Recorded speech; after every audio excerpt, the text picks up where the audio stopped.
around each other. How comforting, how cool has that been for you to see the way this team has done that and continued to believe and continue to buy in and play some of their best football at this point?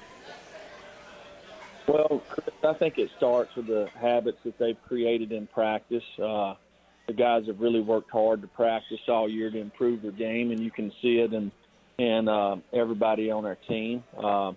Unfortunately, there's been a few times this year whether we've turned the ball over or not got enough turnovers that have kept us from getting the result that we wanted. But we didn't play perfect Saturday, but we did find a way to win. Jeremy, the thing is I look at your football team right now, and last night in particular, I look across the board at all the veterans, all the guys that have been there for a while, that made big plays, that have hung in there, from Jarrett Garantano all the way down on special teams, on offense, on defense. As a head football coach, when you see that, what goes through your mind? Well, we got guys that are learning from their mistakes, guys that continue to improve, guys that are buying in, trying to do what we ask them to do. So we had lots of guys. We had lots of adversity last night. Some of it we created ourselves. Some of it was through injury. But we had guys that continued to step up, and we found a way, and I'll say it again, we were nowhere close to perfect. We give up a touchdown on the first play of the game. We have the ball 4th and goal at the 1. We get no points. We have an opportunity coming out before the half. We don't execute it, give the South Carolina a chance before the half, and they score. We had a chance in 4 minutes to put the game away, and we had a critical penalty. So there's lots of areas that we can improve on. But, through all that, our guys continued to play hard. We had guys that stepped up and made some plays, and we found a way to win. Coach, it's Austin. You've been talking about adversity a lot. I don't think anybody symbolizes that more than what Trey Smith's been through the last year and a half. Yesterday he was going up against Kinlaw for South Carolina, who's, obviously along a lot of mock drafts for first-round grades, and he had a day himself. Just talk about what Trey's been able to get done for a guy that, can't practice really during the week, and you guys have had to adjust things, how you do things, and for him to be playing at the level he's played the last few weeks, just what's it say about him and how good's that been to see? Well, I really thought our interior players played extremely well last night. They've done a nice job neutralizing some really good football players from South Carolina. Gave our quarterbacks an opportunity to step up in the pocket. And, Trey's a guy that every week he continues to improve. And he should. It's another chance that he gets to go out there and play and, gets more adjusted to the speed of the game. But the players have also improved, too, who he's played against. And he continues to improve and get better. And, we had some other guys up front, too. I mean, Jameer Johnson's been really banged up and didn't know if he was going kind of a game-time decision. And he come in there and played kind of an emergency Marcus Tatum. So, Wanye Morris goes out, and then when he comes back to get, a combination on the field, he goes and plays right tackle, which he very seldom does. Coach, this team is obviously getting a lot better week by week. Is there one area, though, that you're most proud of a certain position group that's really kind of come a long way and really done a nice job the last, 3-4 weeks? Well, I think our entire team has. There's been steady improvement throughout the year. And I think, again, it goes back to buy-in, practice habits. I think our assistant coaches have done a really nice job, fundamentally wise, over the course of the year, not being in full pads, very many days out of the week based off our numbers as far as scholarship. And our guys have continued to get better, and we still have a long ways to go. We are not even close to playing our best game yet, and we've got to work hard to do that. Jeremy, what's the competition been like on the practice field? I mean, I know you guys didn't start the season the way you or anybody wanted to start those first couple games, but my sense is the competition on the practice field has continued to be intense. Guys have gone at it. They've bought in. They've stuck to the plan, and they haven't turned on each other. I think that's the thing about any football team is you've seen that competition evolve and grow this year. What's that been like?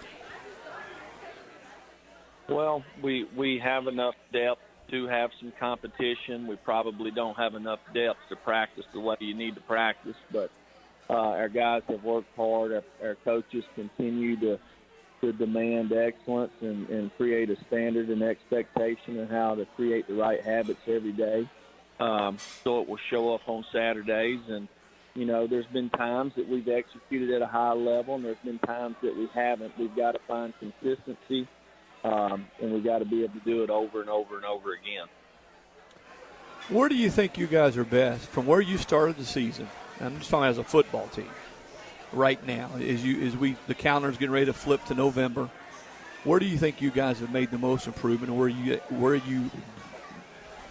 you at best right now compared to that Georgia State and BYU those losses?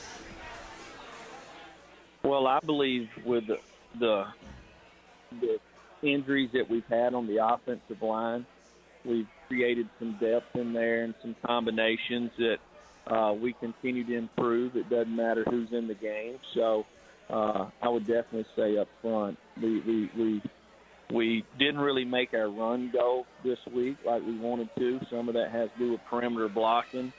And we've got to do a better job getting things glued in from the quarterback standpoint to things on the perimeter. But the guys created some really nice pockets. And, you know, at one time we had two starters out of the offensive line and had to move some guys around, and they continue to work hard to give us an opportunity to have success. Coach, you came out and started your press conference last night talking about the fans.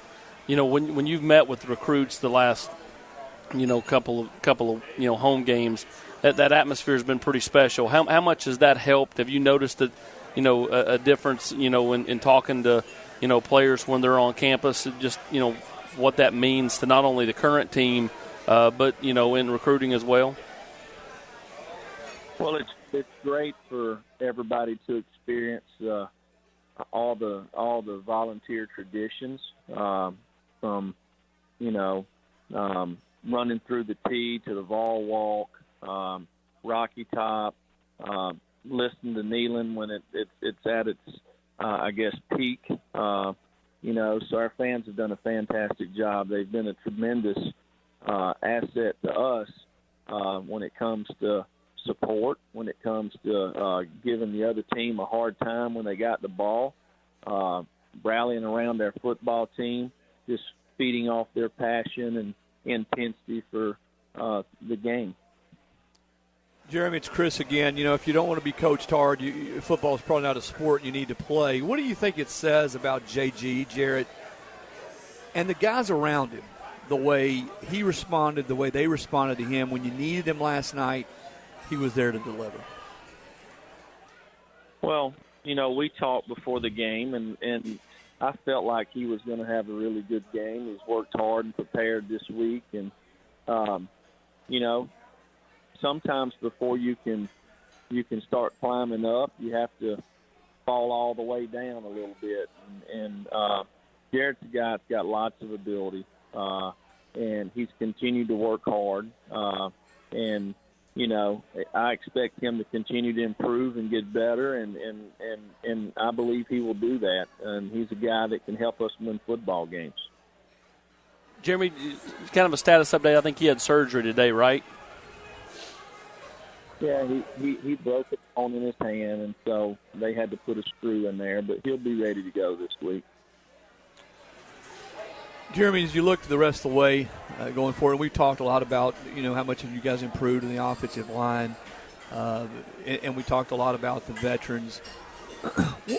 What's sort of the next step for this football team as you guys look at November? You know, you mentioned consistency, not beating yourself as much, playing cleaner football. Anything else that jumps out to you about what needs to be the next step for this football team if you guys close the season the way you want to? Well, we've got to continue to go out there and work every single day, and create the right habits that show up on Saturdays and improve every week. our next opponent, UAB, is a really fine football team that's very well coached, and we need to play our best football game Saturday. Jeremy, I had a ton of text messages this morning from guys I went to school with, from fans, saying that they already knew that you were orange-blooded, but when they saw that you were in Gus's at a little past or sometime past midnight, they knew that you truly were orange-blooded. So you got to quit that late-night eating, man. Well, that's what happens when you got a wife that's 6 months pregnant. She wants some Gus's French fries, so.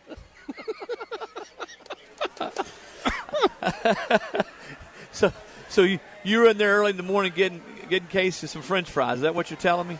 You're putting it off on her? I was on my way home, and she called me and said, "Where you at?" And I said, "I'm leaving the office." She said, "Stop by Gus's and get me some fries." I don't think it's possible to step foot on the University of Tennessee in any capacity without being in Gus's at some point past 1 a.m. in the morning. Well, listen, man, we really appreciate you spending some time with us tonight. I know last night was a big night at your house, a big night for the Tennessee football family, and a big night for everybody in Neyland Stadium. It was quite an electric environment inside there. And I tell you what, anytime you score twice on special teams, Jeremy, I don't know what the stats are. You may have all these analytics, but when you score 2 touchdowns on special teams, I'd say your chances of winning are always going to be pretty good. I would think so. We need to continue to do that. Yep. Well, listen, man, we appreciate the time, and we'll catch up soon down the road, okay? Okay, Chris. See you.